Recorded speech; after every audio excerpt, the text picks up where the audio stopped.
आज बेटा हम आपको बताएंगे मनु के विदेश नीति संबंधी विचारों के बारे में।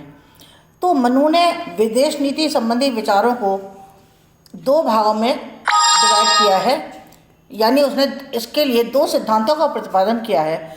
और ये दो सिद्धांत कौन से हैं? एक है मंडल सिद्धांत और दूसरा है इसकी षाडगुणीय नीति। तो मंडल सिद्धांत क्या है? यानी मनु ये कहता है कि राजा को महत्वाकांक्षी होना चाहिए और उसे हमेशा अपनी सीमाओं के विस्तार के बारे में सोचना चाहिए, यानी उसकी जो नीति है वो साम्राज्यवादी विस्तार की नीति होनी चाहिए। तो इसलिए अपने इस उद्देश्य की प्राप्ति के लिए कि वो अपनी सीमाओं का विस्तार करे, तो राजा को हमेशा मंडल सिद्धांत के अनुसार आचरण करना चाहिए।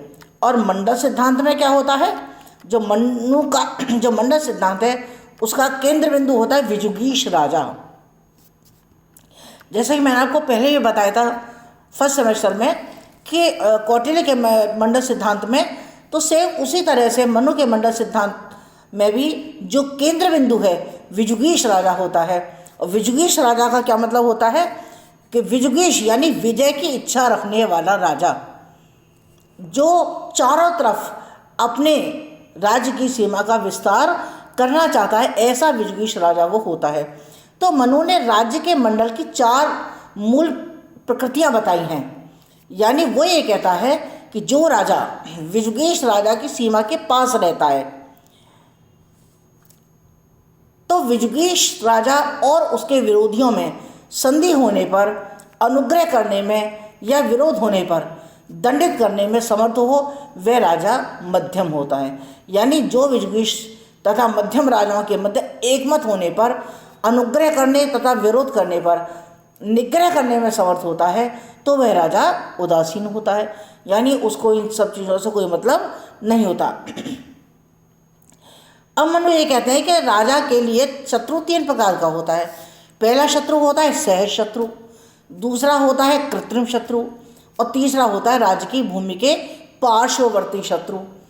तो मनु ये कहता है, स्पष्ट कर देता है कि विजुगीष राजा को चाहिए कि वो शत्रु राजाओं से अलग अलग या मिल करके, यानी या तो अलग अलग करे बात या उन सबसे मिल करके साम दाम दंड भेद इन चारों नीतियों को अपना करके अपने शत्रुओं को अपने वश में करने की कोशिश करे। और राजा को हमेशा इस बात का पता करते रहना चाहिए कि वह शत्रुओं की कमियों का पता लगाए कि शत्रु बल में क्या कमियां हैं, और जब उसको कमी पता लग जाए तो उसी के आधार पर उसको अपनी तैयारी करनी चाहिए और उसे अपनी सारी तैयारी गोपनीय रह करके ही करनी चाहिए। कहने का मतलब ये है कि जो विजुगीष राजा होता है उसके बिल्कुल सीमा से जुड़ा हुआ दोनों तरफ का और उसके पार्श्व पीछे वाला, ये जो राजा के शत्रु होते हैं, और उसके जो परराष्ट्र होता है वो उसका मित्र होता है। तो इसी मंडल के आधार पर मनु ये कहता है कि राजा को अपने शत्रुओं को अलग अलग मिल करके उनको वश में करना चाहिए और उनसे लड़ने के लिए अपनी तैयारी को गोपनीय रख करके करना चाहिए। तो ये तो हुआ इनका मंडल सिद्धांत। दूसरा होता है षाडगुणीय नीति। जैसे इसके नाम से ही होता है, षाड गुण, षड यानी 6 गुणों वाली नीति। यानी मनु ये कहते हैं कि राजा को 6 नीतियों का पालन करते हुए अपने राज्य की न केवल रक्षा करनी चाहिए बल्कि उसे अपने राज्य की सीमाओं का विस्तार भी करना चाहिए। तो इसलिए मनु हमेशा राजा को इस बात पर बल देते हैं कि वह साम दाम दंड भेद इन चारों नीतियों को अपना करके राष्ट्र हित में अपनी सीमाओं का विस्तार करे। और इसके लिए वो 6 नीतियों को अपनाने की बात कहते हैं। कौन कौन सी नीति?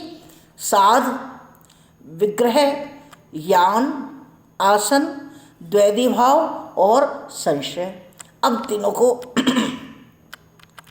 यानी इन 6 नीतियों का पालन मौके और परिस्थिति के आधार पर राजा को करना चाहिए और राजा को ऐसे सभी उपक्रम करने चाहिए जिससे शत्रु मध्यम, यानी मध्यम शत्रु होता है जो ज़्यादा आवश्यकता पड़ने पर युद्ध भी कर लेता है, नहीं तो कोई आवश्यकता नहीं होती है। तो जो शत्रु मध्यम है तथा उदासीन राजाओं की संख्या, जो उदासीन है जिन्हें कोई मतलब नहीं होता, उनकी संख्या बढ़े नहीं, और इनकी संख्या बढ़ने से मित्र के शत्रु होने तथा पराधीन होने की संभावना बढ़ जाती है। अगर इनकी संख्या बढ़ जाती है मध्यम शत्रुओं की और उदासीन राजाओं की, तो अपने जो मित्र होते हैं उनके भी शत्रु होने की आशंका बढ़ जाती है। तो इसलिए मनु ये कहते हैं कि जो शांति काल आता है, जहाँ सब कुछ ठीक होता है, ऐसी स्थिति में राजा को अपने राजदूत के माध्यम से दूसरे देशों में जाकर के संबंधों का संचालन और मित्रता को बढ़ाने का प्रयास करना चाहिए। क्योंकि राजदूत का कार्य क्या होता है?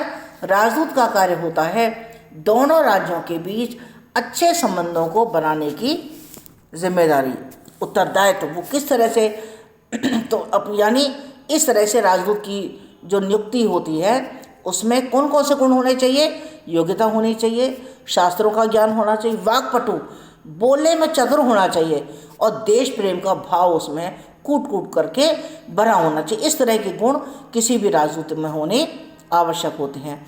तो मनु ये कहते हैं कि राजा को साम दाम दंड भेद नीति का प्रयोग करके अपने राज्य का विस्तार करना चाहिए, और अंतिम विकल्प के रूप में ही युद्ध का प्रयोग करना चाहिए। तो इसलिए जो षाटगुण्य नीति का प्रावधान है वो आपातकाल के लिए किया गया है, सामान्य रूप में इसका कोई भी प्रयोग नहीं किया जाएगा। यानी जब भी कभी आपात स्थिति आती है, कोई युद्ध की स्थिति, कोई परेशानी होती है, कोई विपरीत परिस्थितियाँ होती हैं, उसी समय इन षाटगुण्य नीतियों का प्रयोग करना चाहिए, अन्यथा इनका प्रयोग नहीं करना चाहिए। और जब साधारण समय होता है, सामान्य काल होता है, उसमें राजा को चाहिए कि वो कूटनीति के द्वारा अपने हितों का संवर्धन करे, अपने हितों को बढ़ाए। तो इसलिए मनु ये कहता है कि विजेता जो राजा होता है उसके द्वारा पराजित राजा के साथ मानवीय व्यवहार करना चाहिए। यानी युद्ध में अगर उसने किसी दूसरे राजा पर आक्रमण करके उसको जीत लिया है, जो पराजित राजा है, जो हारा हुआ राजा है, उस राजा के साथ में विजेता राजा को हमेशा ह्यूमैनिटी का व्यवहार करना चाहिए, मानवता का व्यवहार करना चाहिए। इसके अलावा विजेता राजा के द्वारा जो पराजित लोग होते हैं वो जिस राज्य के हैं, उनके रीति रिवाज, उनकी मर्यादाएं, उनकी परंपराएं, इनका उसको पूरी तरह से सम्मान करना चाहिए, और किसी भी योग्य व्यक्ति को वहाँ का राजा नियुक्त कर देना चाहिए। कहाँ का?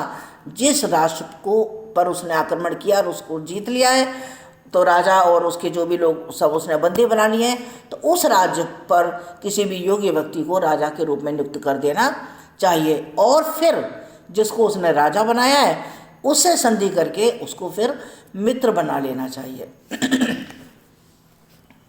इसके बाद मैं आपको बताऊंगी कि मनु और कौटिल्य के बीच में क्या तुलना है, क्या अंतर हमें देखने को मिलता है मनु और कौटिल्य के बीच में। तो मनु और कौटिल्य दोनों ही प्राचीन भारत के प्रमुख राजनीतिक विचारक थे। उनके विचारों में बहुत सारे क्षेत्रों में हमें समानताएं दिखाई देती हैं, लेकिन बहुत सारे क्षेत्र में हमें असमानता भी दिखाई देती है।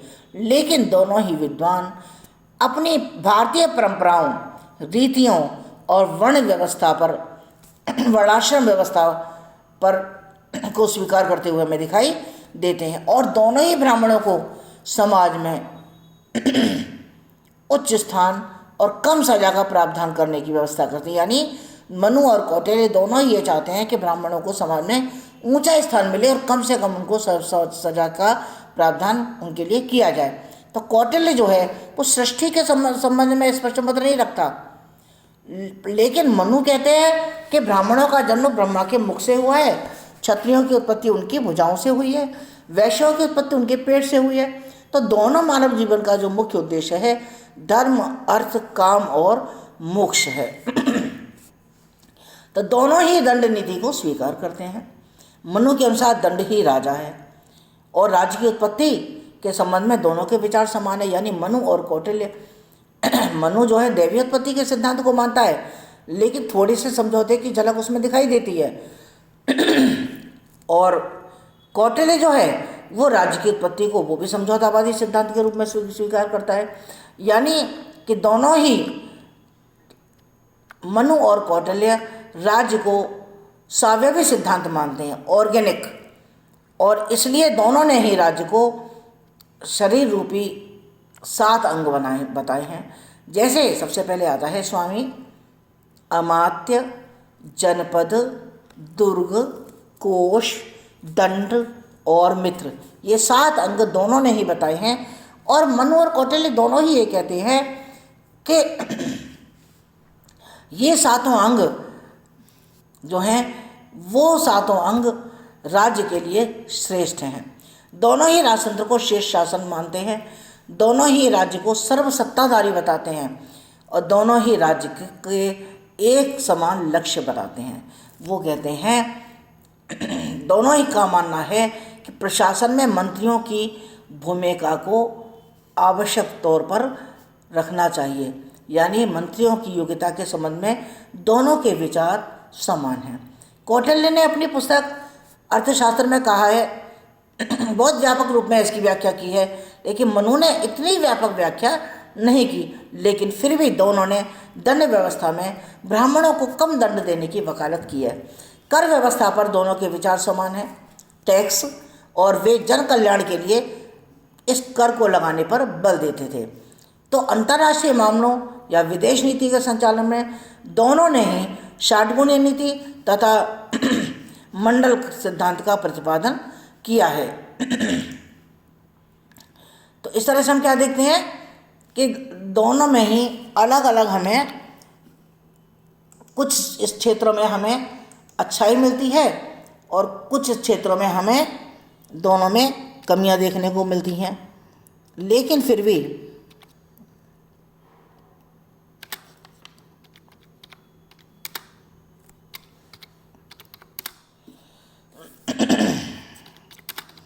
तो इसलिए अब हम क्या देखेंगे, अब हमें ये पता लग गया कि वास्तव में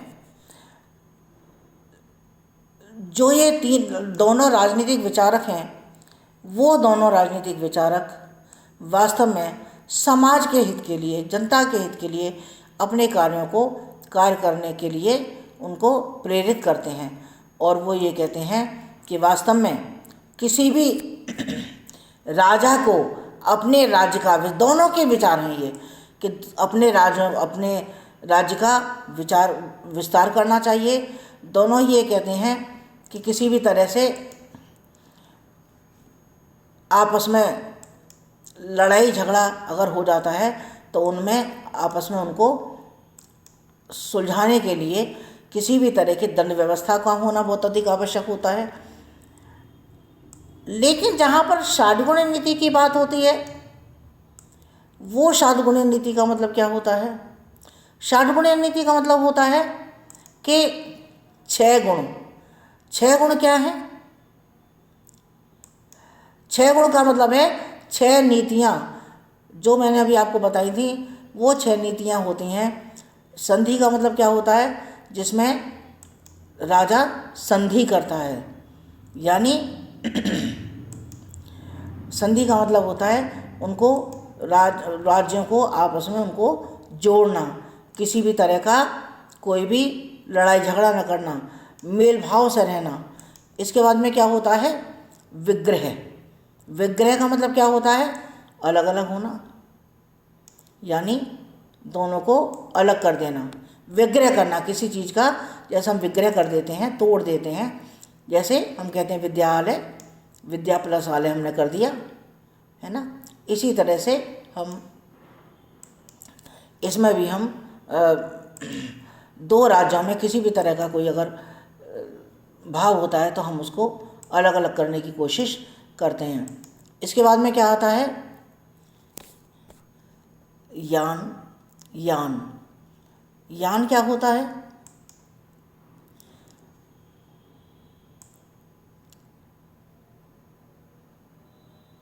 एक मिनट।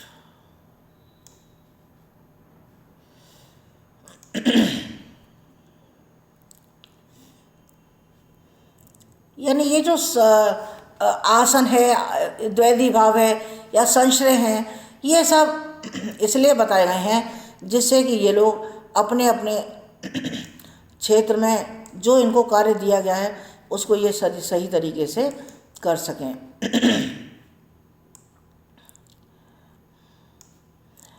तो ये मैंने आपको बता दिया कि किस तरह से मनु की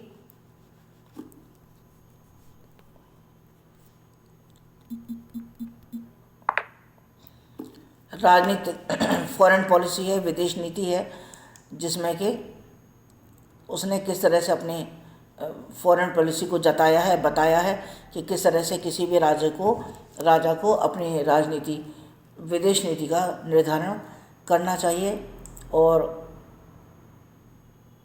किस तरह से उसे अपने कार्य को करना चाहिए। जैसे संधि का मतलब क्या होता है, एक बार और मैं आपको दोबारा बता देती हूँ। षाटगुणीय नीति में, यानी षाटगुण नीति का मतलब होता है 6 लक्षणों वाली नीति, यानी और हर राज्य इसके लिए अलग अलग अपने हिसाब से करता है। तो मनु ने जो विचार रखे हैं वो ये कहता है, संधि का मतलब होता है कि यदि राजा को ऐसा महसूस होता है कि किसी भी दूसरे के राज्य, यानी इस राज्य के साथ में अगर हम मित्रता कर लें तो भविष्य में हमें कोई भी फ़ायदा हो सकता है, तो ऐसी स्थिति में वो दूसरे राज्य से मैत्रीपूर्ण संबंध अपने स्थापित कर सकता है। दूसरा होता है विग्रह यानी युद्ध, यानी यदि राजा किसी अन्य राज्य पर विजय प्राप्त करता है तो ऐसी स्थिति में वो विग्रह का सहारा लेता है। यानी मनु जो है राजा को परामर्श देता है कि जब सारे विकल्प असफल हो जाएं तो अंतिम विकल्प के रूप में ही युद्ध का सहारा लेना चाहिए, विग्रह का सहारा। यानी अब हमें जोड़ना नहीं है, तोड़ना है, तो अंतिम विकल्प के रूप में ही हमें युद्ध का सहारा तत्काल प्रभाव से ही ले लेना चाहिए। यान होता है एक राज्य के द्वारा दूसरे राज्य पर विजय के लक्षणों को ध्यान में रखते हुए किए गए आक्रमण को यान कहते हैं। और आसन क्या होता है? आसन कहते हैं कि आक्रमण के स्थान पर अवसर की प्रतीक्षा में उपेक्षा धारण करना आसन कहलाता है। यानी ऐसे इस आसन व्यवस्था को अपना करके कोई भी राजा अपनी शक्ति को बढ़ा सकता है। और द्वैधी भाव होता है कि मनु कहते हैं, राजा को एक सीख देते हैं, राजा को परामर्श देते हैं कि राजा को कभी भी अपने शत्रु को अपने से कमज़ोर नहीं समझना चाहिए। यानी कि दूसरे को अपने से कमज़ोर नहीं समझना चाहिए, क्योंकि अगर वो दूसरे को अपने से कमज़ोर समझ लेगा तो वहीं पर वो मात खा जाएगा। इसलिए उसे चाहिए कि वह अपनी सेना को 2 भागों में बांट ले। तो एक भाग सेनापति के अधीन होना चाहिए जो शत्रु पक्ष को रोकने का कार्य करेगी, और दूसरा भाग राजा के अधीन होना चाहिए। यानी जो जितनी भी उसकी सेना है उसको 2 भागों में वो बांट दे, और 2 भागों में बांट करके मान लो 1000 सैनिक हैं तो 500 सैनिक सेनापति के अधीन युद्ध करें और 500 सैनिक राजा के अधीन रह करके युद्ध करेंगे, तो उससे उनकी शक्ति में वृद्धि होगी। और छठा पॉइंट आता है संश्रय, यानी आपातकाल में, विपरीत परिस्थितियों में जब एक राजा किसी शक्तिशाली राजा की शरण प्राप्त करता है तो उसे हम संश्रय कहते हैं। यानी अगर मान लीजिए युद्ध कर रहा है एक राजा और दूसरा राज्य उसके पास राजा आ जाए और उससे कहे कि भाई शक्तिशाली राजा के पास आकर के अपनी शरण लेता है, तो उसे हम संश्रय कहते हैं। तो इस तरह से ये 6 गुण, 60 गुण नीति ऐसी है जो हमेशा राजा को उसके सही रास्ते पर और उसको विजयी राजा की जो अपनी स्थिति है उसको वास्तव में विजयी बनाने की कोशिश करती है। तो ये यहाँ पर मनु के विदेश नीति और मनु और कौटिल्य में क्या अंतर है, ये चैप्टर आपका संपूर्ण हुआ।